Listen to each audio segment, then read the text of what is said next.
Welcome to my channel learners. आज हम बात करेंगे everything is fuck, a book about hope, Mark Manson. तो मेरी फर्स्ट यूट्यूब की ये वीडियो है, तो मुझे फीडबैक देना और लाइक एंड सब्सक्राइब भी कर देना भाइयों।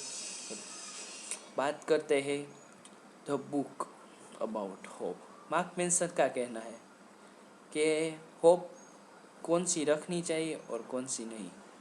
अच्छी भी होप हो सकती है और बुरी भी होप हो सकती है। हमें सब लोग कुछ ना कुछ सिखाते रहते हैं। मार्क मेंसन भी हमें कुछ इस बुक से सिखाना चाहते हैं। ठीक है, मार्क मेंसन का इस बुक से कहना है कि होप किसी भी चीज़ की नहीं रखनी चाहिए। ठीक है, तो आप होप रखेंगे तो आपकी हालत ऐसी ही होगी, बिल्कुल जैसी इस इमेज में दिखाई गई है। तो क्या करना चाहिए?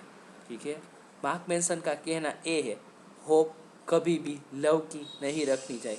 जब आप लव की होप रखते हैं और सामने वाला आपको लव नहीं कर पाता, तो आपको फील पेन ही होगा।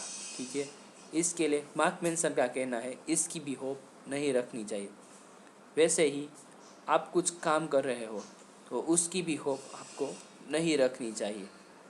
और आप सक्सेस की होप रखते हो, ये सब होप हमें पेन ही फील कराती है आगे जाके।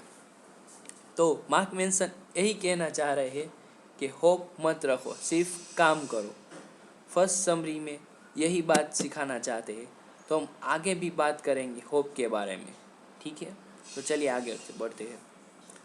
मार्क मेंसन का कहना है हमें पहले जानना चाहिए कि हमारा ब्रेन कैसे काम करता है और हम कैसे इसको ज़्यादा बेहतर बना सकते हैं। ठीक है, तो चलिए उसी की बात करते हैं। हमारे पास दो टाइप के ब्रेन होते हैं। फर्स्ट ब्रेन जो होता है फीलिंग ब्रेन, जो सब फील करता है। हमने कुछ खाया तो उसकी फीलिंग, हमें लव हुआ तो उसकी फीलिंग, सब फीलिंग ब्रेन के कंट्रोल में है। दूसरा होता है थिंकिंग ब्रेन, जो हमें लॉजिकली बात करना, लॉजिकल सब काम थिंकिंग ब्रेन से ही होते हैं। ये दोनों ब्रेन हमारे अंदर ही होते हैं। चलिए बात करते हैं ये कैसे एक साथ वर्क करते हैं। तो समझ लीजिए एक गाड़ी है और उसमें जो ड्राइव कर रहा है वो आपका थिंकिंग ब्रेन है, और जो पिछली सीट में बैठा है वो आपका फीलिंग ब्रेन है। आपको पता है कि आपको कहाँ जाना है, तो ड्राइविंग करेगा थिंकिंग ब्रेन, और फीलिंग ब्रेन उसे डायरेक्शन देगा। ठीक है, इसी प्रकार हमारी लाइफ चलती। हम सबको पता है हमारा क्या गोल है, हमें कहाँ पहुँचना है, पर हम वहाँ पहुँच नहीं पाते। क्यों? आइए समझते हैं। जैसे कि हम जा रहे हैं किसी भी जगह और हमारे पास दो रास्ते अपने गोल तक पहुँचने के, पर फीलिंग ब्रेन चूज़ करता है वो रास्ता, जैसे कि कुछ खाने की चीज़, और वहाँ पहुँच जाता है, रुक जाता है और हम अपना गोल अचीव नहीं कर पाते। इसका एक सॉल्यूशन भी है, और ये सॉल्यूशन आपको बदल देगा। और अपने दोनों माइंड में इस तरह इस्तेमाल किए जाएंगे आपके ब्रेन कि आपको सक्सेस मिलेंगी। तो मार्क मेंसन का कहना है कि आप अपने फीलिंग और थिंकिंग ब्रेन से कैसे डेवलप हो सकते हो। आप सिर्फ अपने लास्ट जो आपको मिलेगा अचीवमेंट, उसकी ही थिंकिंग करिए, सिर्फ रिजल्ट की ही आप बात करें, आप वही सोचें, वही प्लेजर आप लाइए, और अपने आप ही वो डायरेक्शन नहीं भटकेगा, वो अपने मार्क में टिका रहेंगे। ठीक है, अब मार्क मेंसन बात करते हैं हाउ टू ओवरकम होप। उसके बारे में मार्क मेंसन का सिर्फ यही कहना है कि अपने वक्त पे ध्यान दिया जाए, अपने काम किया जाए, और दूसरी एक भी टेंशन या चिंता मत करो। फर्स्ट टू फॉरगेट और रिटर्न, नेवर प्रॉमिस एनीवन। ठीक है, आप किसी से कुछ भी दे या कुछ भी आप काम कर रहे हैं उसके लिए, तो कभी भी उसके पास लेने की संभावना मत रखिए, सिर्फ काम कीजिए।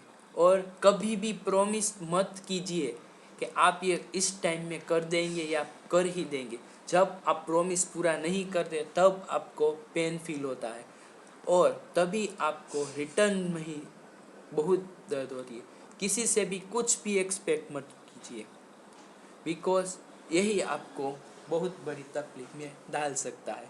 मार्क मैनसन का यही कहना है कि आपको हैप्पी लाइफ जीनी है तो किसी भी चीज़ की परवाह मत कीजिए, बस आप अपनी लाइफ में हैप्पी रहिए।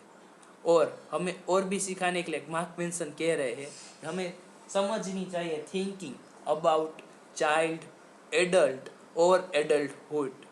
ये 3 स्टेज है जैसे हम अपना सोचते हैं और हम रिएक्ट करते हैं। इसको समझने के बाद आपको पता चलेंगी कि रिलेशन कैसे होते हैं और कोई भी बच्चा या अडल्टहुड कैसे सीखता है। तो बात करते हैं बच्चे की। बच्चा कैसे सीखता है? बच्चा को पता ही नहीं है मिर्ची है, ठीक है, और वो खा लेता है। फिर बच्चे को तीखा लगता है तो बच्चा क्या करेगा? ये तो नहीं अच्छा, अभी मैं कभी भी नहीं अडूंगा इस मिर्ची को। वैसे ही उसके अंदर एक कहानी बनती है कि ये अच्छी बात नहीं है। वैसे ही अडल्ट कैसे बनते हैं आप, ठीक है, इसके बारे में मार्क मैनसन कहते हैं गूगल पे जाइए और सर्च करिए एडल्ट कैसे होते हैं, तो गूगल आपको बोलेगा कि अडल्ट तो गुड फाइनेंस रखते, क्लीनिंग रखते, हाइजीन रखते हैं, गुड रिलेशन रखते, इटीसी। ये सब अडल्ट के एक प्रिंसिपल होते हैं, कहानी होती कि अडल्ट ऐसा होता है। अडल्ट उसमें से सीखता है जिसमें से उसका अच्छा होता है। और वैसे ही अडल्ट हमारे बुजुर्ग लोग कैसे सीखते हैं, चलो देखते हैं। वो सिर्फ अपने एक्सपीरियंस के कि जैसे पास्ट में हो गया है उसी बेस पे थिंक करते हैं कि पहले चीज़ ऐसी थी और अभी भी ऐसी ही थे। आपको पता तो होगा ही कि पहले भी हम सब बोलते थे पहले हमारे ज़माने में इतने में आता था और अभी इतने में। वैसे ही मार्क मैनसन का यही कहना है। तो चलिए समरी को समाप्त करते हैं। So summary is never promise anyone or never expect to return of any person and understand to. कहानी किसके बीच? बच्चे कैसे समझते हैं, अडल्ट कैसे समझते हैं और हमारे बुजुर्ग कैसे समझते हैं। चलिए मार्क मैनसन की एक बोनस पॉइंट भी मैं दे देता हूँ जो मार्क मैनसन ने बहुत बढ़िया समझाया है। हम सब बहुत बड़े और बहुत अच्छे कस्टमर हैं फॉर बार्गेनिंग, और लाइफ में बार्गेनिंग नहीं चलती, ठीक है। कैसे मैं समझाता हूँ। आप अपने पिताजी से कह रहे हो कि पिताजी कि मुझे लव किए जाए, ठीक है, आप बार्गेनिंग कर रहे हो लव के लिए अपने फादर से, तो ये पॉसिबल है। ऐसे ही आप बार्गेनिंग कर रहे हो किसी भी चीज़ के लिए कि मुझे ट्रस्ट करो भाई, ठीक है, या किसी को लव करने के कि मुझे रिस्पेक्ट करो। बार्गेनिंग के लिए आप सब ऐसी बात कर रहे हो, पर बार्गेनिंग के लिए तो सिर्फ दिया जाता है, नहीं कुछ भी हासिल करना, ठीक है। मार्क मैनसन का कहता है कि आप जब भी ये रूल समझ लोगे वर्ल्ड का, नॉन बार्गेनिंग, किसी भी चीज़ की बार्गेनिंग नहीं करनी चाहिए, तब आप खुशी से रह सकते हो। वही रूल है जो आपको हैप्पी रख सकता है। आपको भी हैप्पी लाइफ और विदाउट एनी फियर और किसी भी चीज़ की परवाह किए बिना हैप्पी लाइफ जीनी है तो इस बुक को परचेस करें। लिंक डिस्क्रिप्शन में डाल दूंगा और सब्सक्राइब और लाइक करा मुझे। Thank you for my video watching.